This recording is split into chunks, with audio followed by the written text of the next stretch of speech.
अस्सलाम वालेकुम स्टूडेंट्स। आज का हमारा टॉपिक है मास मास रिलेशनशिप। पिछले टॉपिक के अंदर सबसे पहले टॉपिक में हमने लेक्चर में नंबर ऑफ मोल्स का बारे में डिस्कस किया था, फिर उसके बाद एम्पिरिकल और मॉलिक्यूलर फार्मूला डिस्कस किया। अब है हमारे पास मास मास रिलेशनशिप। अगर आपने हमारे चैनल को सब्सक्राइब नहीं किया सब्सक्राइब करें और बेल आइकन को भी दबाएं ताकि मजीद जो है वीडियोस आपको मिल सके। ठीक है, तो स्टूडेंट शुरू करते हैं इसको कि मास मास रिलेशनशिप क्या होता है। मास मास वो होता है कि अगर आपके पास एक एलिमेंट का मास गिवन हो तो उसकी मदद से आप दूसरे एलिमेंट का मास जो है वो फाइंड आउट कर सकते हैं। ठीक है, तो आपके पास क्वेश्चन दिया गया है कि hydrogen cyanide is prepared from ammonia. Hydrogen cyanide जो है वो अमोनिया से उसको तैयार किया गया है, सही है, एयर से और नेचुरल गैस से CH4। फ्लॉगिंग प्रोसेस क्या आपके पास अमोनिया है, सही है, NH3 अमोनिया है, CO3O2 जो है एयर है आपके पास और CH4 मीथेन गैस है, यानी इसको नेचुरल गैस भी कहते हैं CH4। ठीक है, ये तीनों ने आपस में रिएक्ट किया, उसके नतीजे में हमें हाइड्रोजन साइनाइड HCl मिला और वाटर मिला। ठीक है, if a reaction vessel contains 51 gram of ammonia NH3, what is the maximum mass of HCl that could be made assuming this reaction goes to completion। जब ये रिएक्शन कंप्लीट हो गया तो HCl का मैक्सिमम मास कितना होगा, जबकि कंटेनर के अंदर जो वेसल जिसके अंदर रिएक्शन करवाया गया है उसके अंदर अमोनिया का मास क्या है 51 ग्राम। सही है, अमोनिया का मास अगर 51 ग्राम हो तो HCl का मास कितना होगा जब रिएक्शन कंप्लीट हो गया। ठीक है, तो हम डेटा बना लेते हैं इसका कि हमें हमारे पास जो है वो मास ऑफ अमोनिया गिवन है, मास ऑफ NH3 कितना हमारे पास 51 ग्राम। ठीक है, अब हमें क्या करना है कि मास ऑफ HCl जो है वो मालूम करना है।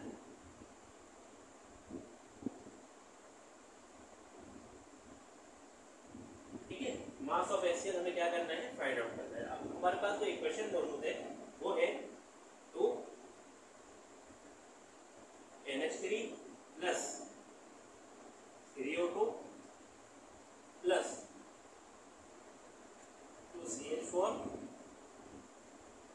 2 HCl प्लस 6 H।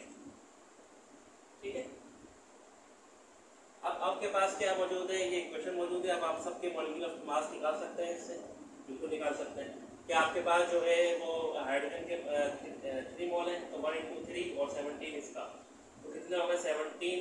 सही है, 1 into 3 और 14 इसका, तो 14 प्लस 3 कितना होगा 17, और 17 को जब आप 2 से मल्टीप्लाई करेंगे तो आपके पास आ जाएगा 34 ग्राम।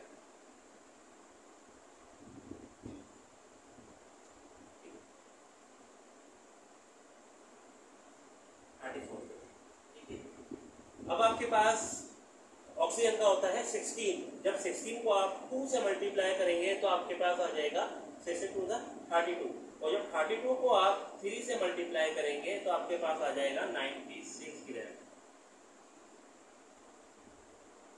ठीक है, अब देखिए हाइड्रोजन का कितना एटॉमिक वेट होता है 1 into 4 और कार्बन का कितना होता है 12, तो 4 प्लस 12 16 को जब 2 से मल्टीप्लाई करेंगे आप तो 32 ग्राम।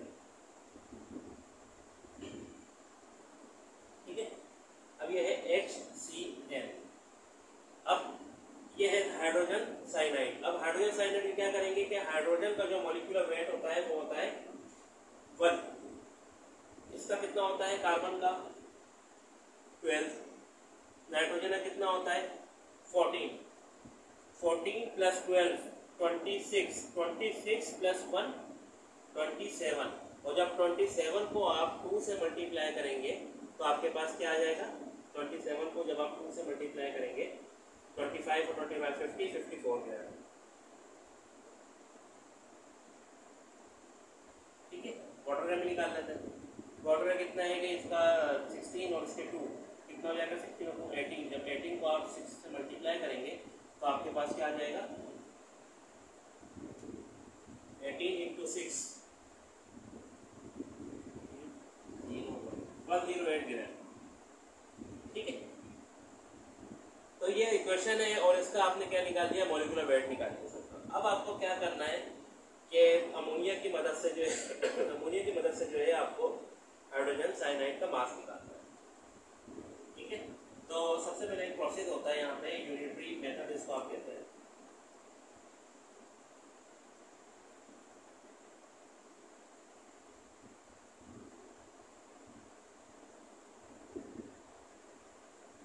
इसकी मदद से हम जो है इसका मास फाइंड आउट करेंगे। ठीक है, यूनिटरी मेथड में क्या होता है कि एक चीज़ गिवन होती है और एक चीज़ हमें रिक्वायर्ड होती है। तो जो गिवन वैल्यू होती है वो लेफ्ट साइड पे और जो रिक्वायर्ड होती है वो राइट साइड पे। किस तरह होता है मैं आपको बताता हूँ कि सबसे पहले तो यहाँ पे 34 ग्राम मास जो है वो अमोनिया का है और 54 ग्राम मास जो है वो हाइड्रोजन साइनाइड। फिर 51 ग्राम मास जो है अमोनिया का है और हाइड्रोजन साइनाइड का मास नहीं गिवन है तो मालूम करना है। तो लेफ्ट साइड का हम इसको रख लेते हैं कि 34 ग्राम ऑफ अमोनिया। सही है, 34 ग्राम अमोनिया क्या कर रहा है, प्रोड्यूस कर रहा है, produces 54 gram of hydrogen cyanide. ठीक है, बिल्कुल ऐसे ही हो रहा है इक्वेशन के मुताबिक कि 34 ग्राम अमोनिया जो है वो 54 ग्राम हाइड्रोजन साइनाइड जो है वो प्रोड्यूस कर रहा है। जब 34 ग्राम कर रहा है तो 1 ग्राम कितना करेगा, तो 1 gram of NH3 produces 54 divided by 34 gram of. देखिए 1 ग्राम निकालने के लिए क्या करेंगे आप, 34 को जाकर डिवाइड कर देंगे। डिवाइड के रूल के मुताबिक जब 34 आके इधर डिवाइड होगा तो क्या रह जाएगा, 1 रह जाएगा। तो इसका मतलब 1 ग्राम में क्या होगा, 54 ग्राम 34 से आप डिवाइड करेंगे तो आप ये इससे बात अखज़ करेंगे कि 1 ग्राम NH3 जो है वो इतने ग्राम जो है HCl प्रोड्यूस करता है।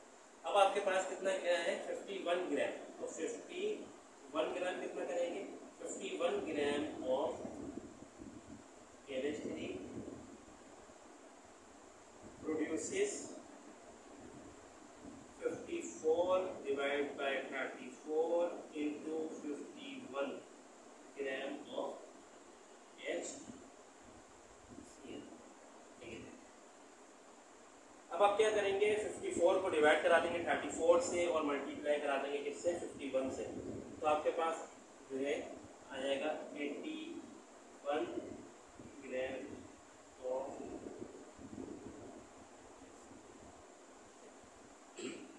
यानी 51 ग्राम NH3 जो है वो 81 ग्राम हाइड्रोजन साइनाइड जो है वो प्रोड्यूस करता है। अब आपके पास ये 51 ग्राम है और आपके पास जो आपके पास मास पूछा गया था कि HCl का जो मास है वो कितना होगा, तो 81 ग्राम ऑफ HCl, तो मास HCl का कितना होगा, 81 ग्राम होगा। सही है स्टूडेंट, कि आपको समझ में आया होगा। बिल्कुल ईजी था कि एक का मास हमें गिवन था और उसकी मदद से हमें दूसरे का मास निकालना था। तो हमने यूनिटरी मेथड लगा के जो है वो ईजी तौर पर जो है वो अमोनिया के मास से हाइड्रोजन साइनाइड का जो है मास फाइंड आउट करते हैं। ठीक है, अब हम नेक्स्ट टॉपिक में मिलते हैं आपसे जब कि अभी हमने पढ़ा है मास मास रिलेशनशिप, आगे हम पढ़ेंगे मास वॉल्यूम रिलेशनशिप। कि किसी का अगर वॉल्यूम गिवन हो और किसी का मास अगर गिवन हो तो उसकी मदद से, अगर मास गिवन है तो उसकी मदद से वॉल्यूम किस तरह फाइंड आउट कर सकते हैं, या वॉल्यूम गिवन है तो उसकी मदद से मास किस तरह फाइंड आउट कर सकते हैं। ठीक है, तो हम इस वीडियो में यही कर रखते हैं। अल्लाह हाफ़िज़।